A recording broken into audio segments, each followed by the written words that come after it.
Hi and welcome to this video, which was unplanned, but after finding drops of oil outside on the driveway and tracing it to the back of this Renault Laguna, I thought I'd best replace the rear damper. So in this video it's about replacing the rear damper on your Renault Laguna and the fun that you can have trying to remove the bottom part of the damper, as you'll see in this video. So anyway, hopefully this video will be of use to you if you need to replace one of these on the back of your Renault. And if you could give it a thumbs up and subscribe if you like my content, that would be much appreciated. But anyway, hopefully this video will help you, and thank you for watching. So the mystery oil deposits. So these were the little splotches that were on my drive, which I thought were from the Ford Focus. So when you do see some oil, it's worth actually investigating in case it's something more serious. So our first job is to remove the rear wheel. So for the Renault Laguna, it's a 17mm socket, and we pop that on a breaker bar, just break those wheel nuts loose before jacking the car up. And unbelievably here, I actually managed to really hurt myself while jacking the car up. Yep. You smack your elbow on an acro prop, it hurts. But anyway, so we've nursed that better.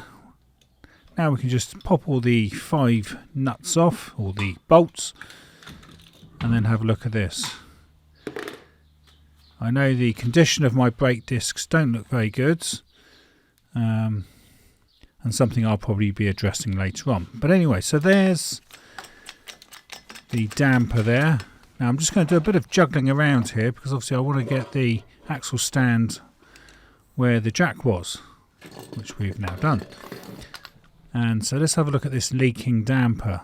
So there we are. There's plenty of evidence of oil all over that, and some corrosion as well. So we definitely need to get this damper out now. So it might be worth just including some parts photographs here before we start.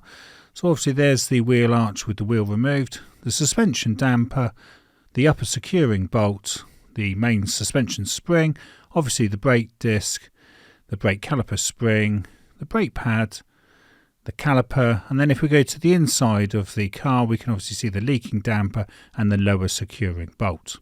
So now to remove the damper. So in theory it's just 2 bolts, so it couldn't be any easier. So starting under the car, I'm using an 18mm socket on a breaker bar, quite a short breaker bar because the car's not very high. So no problem there, undoing that, which was easily done. But the challenge comes when you actually come to remove the damper now. So that's putting the crowbar there is not a good idea because you'll probably snap the plastic. So I did it between the spring, so I wasn't actually going to damage anything. And as you can see, because it's on a rubber mounting, it's not really going to just pop off. So I thought I'll start with the top then, spray a bit of Plasgas on there, and we'll remove the top first, and that should give me a bit of movement. Again, this is an 18mm socket. There we go. So that's again no problem there. So as you undo it, it will move, so you may need to use a jack just to move the damper to realign it so that the bolt comes out. Otherwise it will go at an angle and jam. So we'll just push that out of the way now. So I've just lowered the jack there, that was just off camera. So it actually does seem to still have oil in it, because I thought it might have just completely just dropped straight down. But there's obviously is some oil in there, thankfully. So it's probably caught just in time, that. So anyway, going back under the car, I thought perhaps get a few taps with a hammer and hopefully it would come off. It wasn't quite that easy. So after nearly smashing my camera there with a hammer for some reason, we then carried on again trying to get this part of the lower damper off. So it is only pushed in, that's all it is. So this is just wedged in there, and it's the centre part that needs to come out. So I thought I'll remove the plastic cover first. So here's the plastic cover with all the little securing clips on, just so you don't break it as you remove it. Might make life a bit easier. So there we are, we've popped all the plastic clips off. It will actually come off completely there from the rear axle, but I've just tucked that out of the way for the moment. So I'm still trying to hit it there with a cold chisel. Still not getting much luck. So then I thought perhaps let's drill the rubber out and squirt some plus gas in there, and at least we might be able to get the actual strut off, and then we can worry about the centre core afterwards.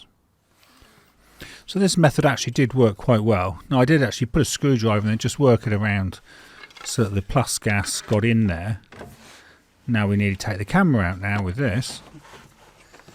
Here we go. Wait for it. Didn't really think about that. That was another very close shave. Definitely a day of trying to destroy my camera equipment. But anyway, so that's the damper part off. We've just got the centre bit to come out now, which thankfully is a lot easier once that's damper is off. So here we go with a cold chisel. It was working its way out. There we go. So like I say, it's only a push fit, but obviously you tighten it up. So that seems to be the best way to remove these. Well, for me anyway. Right then, so there we go then. So now to the workbench. So as we can see, the Peugeot 207 engine is still there in the background. Series I've yet to complete. But anyway, back to the damper. So as we push down, I think it's actually supposed to return back up. And this one definitely seems to be very sluggish if it is supposed to return back up. So we'll just take that gaiter off there. And we'll have a closer look at this and see if we can actually see where it's leaking. So it appears to be the top seal. Because as I push that backwards and forwards, you can definitely see bubbling of oil. So there's obviously still oil in it, but obviously quite a bit has come out and it's not working properly. So now to the new damper, which has just arrived. So that was actually pretty good timing. The new dampers have actually arrived. I've ordered a pair of them because you are supposed to replace them in pairs. There was also a bit of a thing with the price because I wanted to buy locally and I tried to, but locally they were £60 for one, and on the internet it was like you could get two for that price. So you know, had to really go with the internet, which was a bit of a shame there. I guess the local businesses can't really compete with the internet and their lower overheads.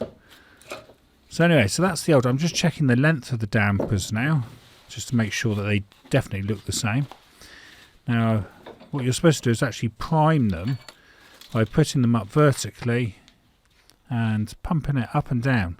So as you can see, this one's returning pretty rapidly, unlike the one that we just took off the car. So that one at least seems to be working. Okay, so let's refit the new damper. So this part should be a lot easier. Now, I tend to put a bit of copper grease on everything, which may not be the correct thing to do. So you might want to just check that, whether you should be actually putting grease on these things or not. But there we go. So that's the lower part popped in there. So I'm just pushing the damper down. Tap that in. Again, I'm putting grease on the bolt, and you really shouldn't actually do that. I'm paranoid about being able to remove these things afterwards, but it does affect the torque setting. So you torque it without grease to 105 Newton meters. Obviously, if you've covered it in grease like I have, you're going to need to reduce that, otherwise you're going to effectively over tighten it. So here we go. So this is the bottom one. We'll get our click there. I haven't got much space here. There we go. So that's now torqued correctly. And then I'm going to just put the plastic cover back on, so that clips on over the axle, and then as shown in the previous photograph, it just all pushes on, and then there's two like plastic rivets that go in there. So one goes in there and the other one goes in the axle, the beam of the axle. So now what I can do is just jack the damper up so it lines up with the hole, like so. And again, try and ignore all the copper grease on there that shouldn't be there. And then tighten that ungreased to 105 Newton meters. Like so. So that is our damper now replaced. So that's good news. The car should drive and handle a lot better now. So obviously just remove that jack and then we can refit the road wheel. So we're back with our 17mm socket now, and we can just pop the wheel back on and put those bolts back in, always fitting them in a crossed diagonal manner, as that's good practice, and then torque those to 105 Newton meters, again in a cross diagonal manner.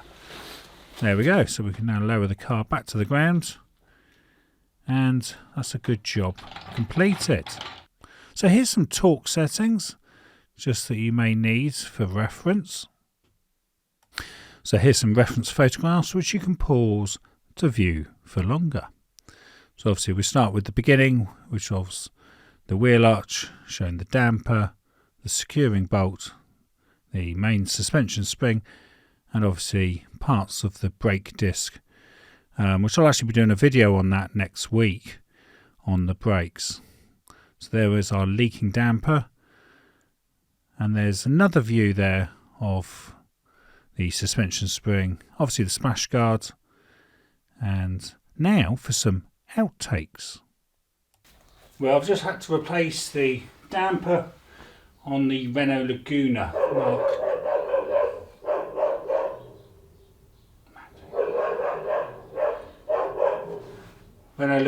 Mark II. So you've been watching how to replace the rear damper on a Renault Laguna Mark II.